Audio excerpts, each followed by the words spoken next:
मुद्दा देखो। मेरा लड़का इंजीनियर बनेगा।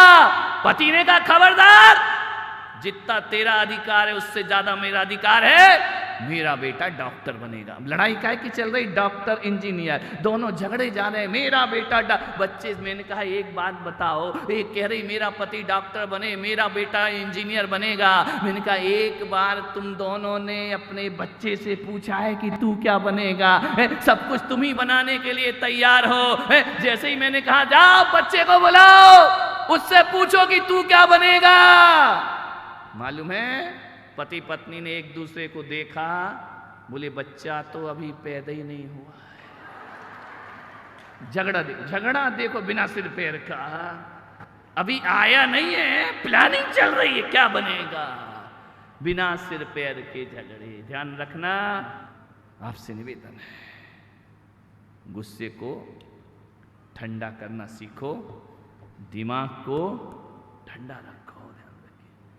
24 घंटे गर्मी में मत रहो, 24 घंटे आंख लाल और जुबान खारी मत करो। ध्यान रखिए, पहले सोचो कि बात गुस्सा करने जैसी है या नहीं। सास ने कहा बहू ये मलाई यहीं खाई जाएगी। बहू ने कहा एक पीहर जाएगी। अब गांव के गांव में शादी करोगे तो ये झगड़े तो होंगे। ऋषभदेव वालों, अब दूर होती तो मलाई जब तक तो खराब हो जाती है। बोली ये मलाई पीहर जाएगी। सास ने कहा नहीं, मलाई यहीं खाई जाएगी। बोले नहीं, पीहर जाएगी। इतनी सी बात पे झगड़ा हो गया। ससुर जी आए, उन्होंने कहा इधर क्यों लड़ रही है तुम सास बहू? बोले मैंने कहा ये मलाई पीहर में जाएगी। सास ने कहा यहीं खाई जाएगी। ससुर ने कहा ला मलाई का कटोरा, ना पीहर जाएगी ना ससुराल जाएगी, ला मलाई का कटोरा इधर ला। सास ने बहू को देखा, बहू ने सास को देखा। बोले हम दोनों प्लानिंग कर रहे थे कि भैंस खरीदना है, अभी तो मलाई का पता ही नहीं मलाई है कहाँ। ध्यान रखना, भैंस आई नहीं, मलाई पे झगड़ा शुरू हो गया। मान्यवर, आपके झगड़े बड़े फिजूल के झगड़े हैं। छोटी छोटी बातों पे लड़ जाते हो, बिना सिर पैर की बातों पे लड़ जाते हो।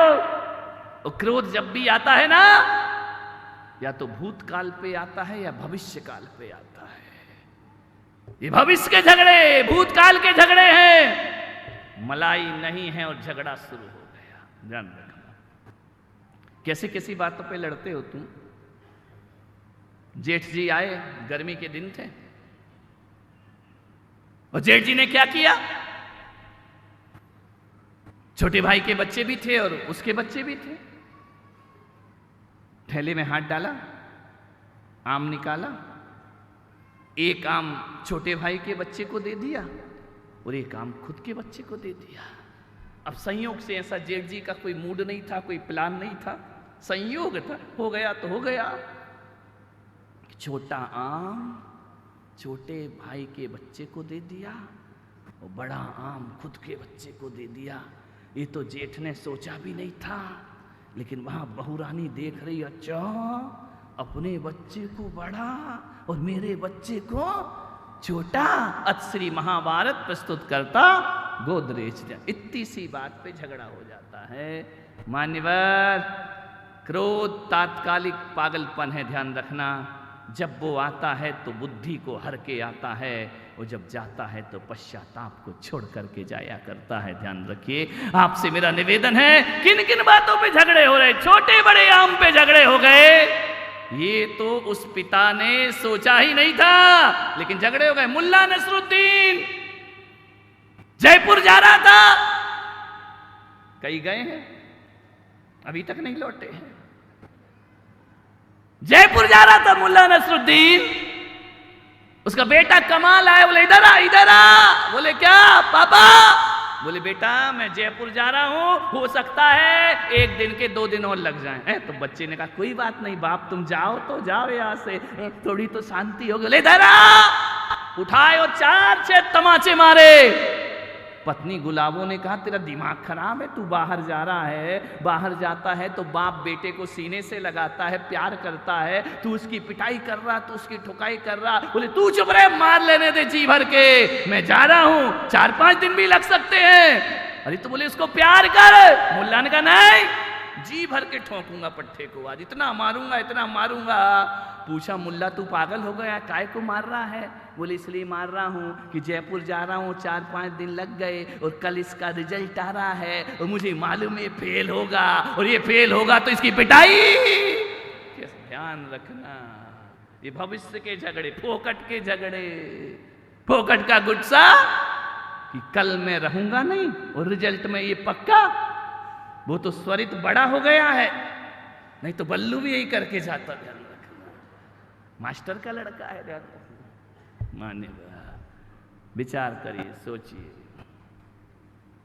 बेकार के झगड़े होते हैं हमारे घरों में, बिना सिर पैर के झगड़े। ये मिट्टी के ठीकरों के लिए आदमी लड़ता है, ये मकानों के लिए आदमी लड़ता है। एक घर में पैदा होने वाले 2 भाई कटघरों में जाकर के खड़े हो जाया करते हैं, 1-1 इंच जमीन के लिए लड़ रहे हैं। ध्यान रखना, मान्यवर आज से निवेदन है, ये ना दौलत जाएगी साथ, ना रुपया ना पैसा साथ जाएगा, तो हमारा प्यार हमारे साथ जाया करता है। ध्यान रखिए।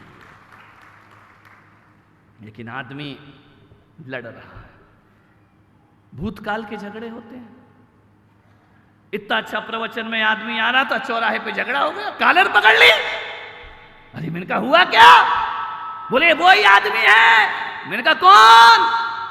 जिसने 2 साल पहले मुझे गाली दी थी।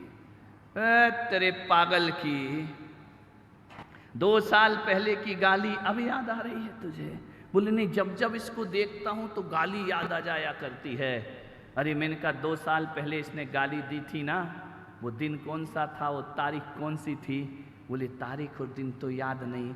अरे मैंने कहा दिन और तारीख याद नहीं और गाली को जिंदगी भर याद रखता है। अरे जैसे कैलेंडर भूल गया वैसे गाली भी भूल जा, तेरे जीवन में आनंद बरस। आदमी कितनी बातें याद रखता है। अभी रामायण की चौपाई कहें तो 2 दिन बाद भूल जाओगे, गाली तो जिंदगी भर। उसने मेरा अपमान किया था, उसने मुझे गाली दी थी। मान्यवर उसने दी तो तूने ली क्यों? ध्यान रखना, सामने वाला जितना गाली देने को स्वतंत्र है उतने तुम भी लेने और नहीं लेने को स्वतंत्र। लेकिन तुम तो इतने जल्दी लेते, लाओ दे दो गालियां, 1 के बदले 4। सुना क्यों? पहले के जमाने में क्या होता था, चिट्ठी लिखते थे, अब तो चिट्ठी मिट्ठी का लफड़ा ही खत्म हो गया। जब से मोबाइल आया चिट्ठी का लफड़ा ही नहीं तो रोज शाम को बच्चे खेलते थे, स्कूल से आते थे, डाकिया आता था, पोस्टमैन आता था, चिट्ठी आई होगी, संदेश आया होगा। अब तो चिट्ठी मिट्टी का लफड़ा ही खत्म, SMS कर दिया, मैसेज पहुंच गया। और आजकल तो लिखने का भी खत्म, यहाँ वहां से उठाया, यहाँ से लिया, वहां फॉरवर्ड कर दिया, उसका लेके उसे फॉरवर्ड कर दिया।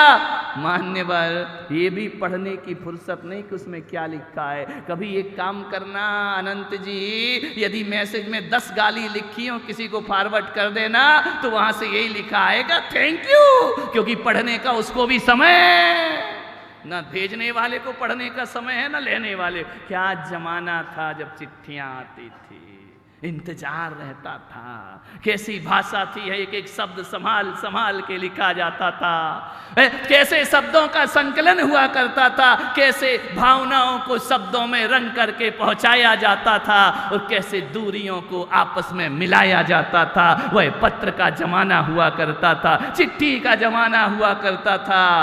आजकल तो चिट्ठियां सब खत्म हो गई। ध्यान आती है क्या कोई चिट्ठी? तो हाँ सरकारी आती है, इनकम टैक्स के नोटिस, गवर्नमेंट की आती है, ध्यान रखना, कोर्ट का नोटिस, तलाक का नोटिस। प्रेम की चिट्ठियां तो आना बंद हो गई। कौन लिखता है चिट्ठियां? चिट्ठियां इतनी अच्छी होती थी, दिल से दिल की बात हुआ करती थी। वो कभी झगड़े में कोई बहू अपने पापा को चिट्ठी भी लिखती थी तो 6 दिन में 7 दिन में जवाब आता था, तब तक झगड़ा निपट जाता था। ध्यान रखिए, दोनों में प्रेम हो जाया करता था। अब तो ऐसा कि यहां झगड़े, अरे झगड़ा तो छोड़ो, फोन करना तो छोड़ो, अब तो मोबाइल ऑन करके झगड़ा हो जाता है। सुनो मेरा पति क्या बोल रहा है, ध्यान रखिए, बहुत हालत खराब है। पुराने जमाने लौटना चाहिए फिर से एक बार। मान्यवर, क्रोध हर जीवन की समस्या है। तुम्हारे घरों में, तुम्हारी फैक्ट्रियों में, तुम्हारी दुकान में छोटे छोटे वो अग्निशामक यंत्र लगे रहते हैं ना, फायर लगा रहता है। क्यों लगाते हैं फैक्ट्री में? बोलो, कहीं धोखे से आग लग जाए तो जब तक फायर ब्रिगेड आएगी उससे पहले छोटी मोटी आग को इससे कंट्रोल किया जाए। ध्यान रखना। मैं आपसे निवेदन करता हूं, दुकान में और फैक्ट्री में अग्निशामक यंत्र लगाते हो, मैं आज पुलक सागर कहता हूं, एक अपने दिमाग में भी अग्निशामक यंत्र लगाओ यहां से जाके। और इसलिए लगाओ, वो यंत्र कौन सा होगा, ऐसा मत करना कि तुम उठा के उसको सिर पे लेके घूमने लगो कि महाराज ने कहा अग्निशामक यंत्र लेकर के चलो। नहीं, वो मैं नहीं कह रहा हूं।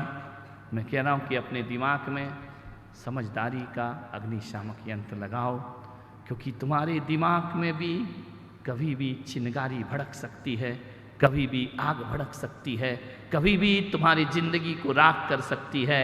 आपसे निवेदन है, जब भी आपके घर में क्रोध की आग लगे, समझदारी का अग्निशामक यंत्र रखना।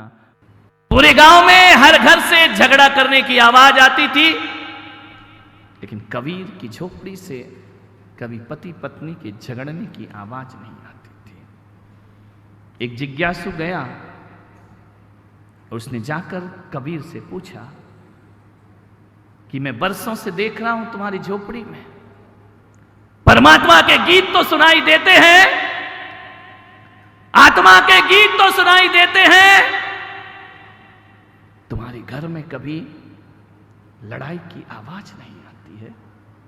कबीर जी, वो क्या सूत्र है कि हमारे घरों से भी झगड़ा खत्म हो जाए? कबीर ने कहा, बैठो, तुम्हारा सत्कार है, अतिथि हो, आओ बैठो। उसने दोपहर को 12 बज रहे थे, मई जून का महीना था। कबीर ने पत्नी को कहा कि सुनती है? पत्नी ने कहा, बोलो, आदेश करो। आंगन में बैठ के रुई धुनक रहा था कबीर। कबीर ने कहा, लालटेन जला के ला। पत्नी गई, लालटेन जलाई, ला के रख दी। कबीर ने जिज्ञासु से पूछा, तुझे उत्तर मिल गया? बोले, उत्तर मिल गया। दोपहर को 12 बजे चिलचिलाती धूप और तुम लालटेन मांग रहे हो, वो जला के रख गई। या तो तुम पागल हो या तुम्हारी बीवी पागल है। कबीर ने कहा, उत्तर नहीं मिला? बोले, नहीं। कबीर ने कहा, बैठ, उत्तर लेके जाना। कबीर ने कहा, नहीं सुनती है? उसने कहा, बोलो स्वामी, क्या बात है? बोले, 2 गिलास दूध बना कर ला। पत्नी गई, दूध लाई। कबीर ने कहा जिज्ञासु से कि दूध पियो।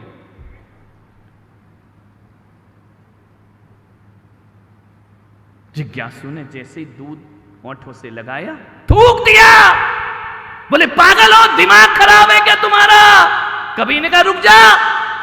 कबीर ने दूध लिया, घटाघट पूरा गिलास दूध पी गए। तो कबीर ने कहा, उत्तर मिल गया? बोले, खाक उत्तर मिल गया है। तू भी पागल और तेरी पत्नी भी पागल लगती है, दिमाग से पागल हो तुम। कबीर ने कहा, समझ नहीं आया? बोले, नहीं। बोले, क्या हुआ? बोले, 12 बजे दिन में कबीर तुम कह रहे हो लालटेन ला, वो ला गई, दे गई। और तुमने जो पत्नी को दूध का ऑर्डर किया, ऐसी पागल पत्नी शक्कर की जगह नमक डाल करके लाई है। तो कबीर ने कहा तुझे उत्तर समझ में नहीं आया? बोले नहीं। बोले उत्तर इतना ही है कि देख, दोपहर को 12 बजे मैंने पत्नी को कहा लालटेन ला, तो पत्नी ने कोई तर्क नहीं किया। पत्नी ने क्या और क्यों नहीं पूछा, चुपचाप लाकर लालटेन रख दी। और जब पत्नी 12 बजे दिन में बिना प्रश्न किए, बिना तर्क किए लालटेन ला के रखती है, और धोखे से उसने यदि शक्कर की जगह नमक डाल दिया, तो जब वो प्रश्न नहीं करती है तो पति का भी फर्ज बनता है कि चुपचाप दूध पी लेना चाहिए, उसे प्रश्न नहीं करना चाहिए, उसे तर्क नहीं करना चाहिए। जिज्ञासु ने कहा ये तो पागलपन है। बोले पागलपन नहीं है, उत्तर लेके जा। हमारे घर से लड़ाई की आवाज इसलिए नहीं आती है कि हम पति पत्नी के बीच में समर्पण हैं, लेकिन हमारे बीच में तर्क नहीं है। और एक बात याद रखना, जहाँ समर्पण होता है वहाँ स्वर्ग होता है, और जहाँ तर्क होता है वहाँ नरक हुआ करता है। ध्यान रखिए, वो जीवन नरक है। जहाँ समर्पण है वहाँ स्वर्ग है, और जहाँ तर्क है वहाँ, जिन पति पत्नियों में तर्क होगा जिंदगी नरक के समान महसूस होगी, और जिनमें समर्पण होगा, ध्यान रखना, गलतियां सबसे होती हैं, गलतियां आदमी से भी होती हैं और गलतियां महिलाओं से भी हुआ करती हैं, लेकिन समर्पण का भाव रख लो। ध्यान रखना, यदि पत्नी नहीं पूछती है कि लालटेन क्यों चाहिए, तो पति का भी फर्ज है कि नमक डला है तो चुपचाप पी जाए। ध्यान रखना, ऋषभ देव के पतियों, आज प्रैक्टिकल कराएं क्या घर में? ध्यान रखना, तर्क नहीं होना चाहिए। जहां समर्पण है वहां स्वर्ग है। मैं आपसे निवेदन करता हूं कि आप अपने घर में, अपने ऑफिस में, अपने दफ्तर में, अपनी दुकान में, जहां दिन में 4 बार क्या 1000 बार नजर जाती हो, मेरा एक सूत्र उसमें लिख के एक स्टिकर बना लेना कि जहां तर्क है वहां नरक है, और जहां समर्पण है वहां स्वर्ग है। ध्यान रखना, ये स्टिकर आपकी दुकान में, आपके घर में, आपके दफ्तर में, आपकी अटैची में, आपकी गाड़ियों में लगा रहना चाहिए, क्योंकि तर्क के अवसर पल पल पे आते हैं, और जब तुम्हारी निगाह इस पर जाए तो समर्पण की जिंदगी शुरू हो जाना चाहिए। ध्यान रखना, घर स्वर्ग हो जाएगा, घर नरक नहीं बन पाएगा। एक घर जलने से बच जाएगा, एक घर बर्बाद होने से बच जाएगा। तर्क मत करो। मैं आचार्य पुष्पदंत सागर जी गुरुदेव के चरणों में आया, आचार्य विद्यासागर जी के चरणों में बाल ब्रह्मचारी रहा, उनके पास मैंने साधना सीखी, लेकिन जब दीक्षा लेने का अवसर आया, आचार्य पुष्पदंत सागर जी महाराज के चरणों में आया। जाते ही साथ मैंने सबसे पहला प्रश्न किया, गुरुदेव मुझे आपके चरणों में रहना है, मुझे सन्यास की दीक्षा दीजिए। मेरे गुरुदेव ने कहा कि आचार्य विद्यासागर जी के संग से आए? मैंने कहा हाँ। तो बोले एक ही बात याद रखना जिंदगी में, ध्यान रखना। मैंने कहा बोलो गुरुदेव। बोले तुम्हारे और मेरे संबंध यदि मधुर रखना है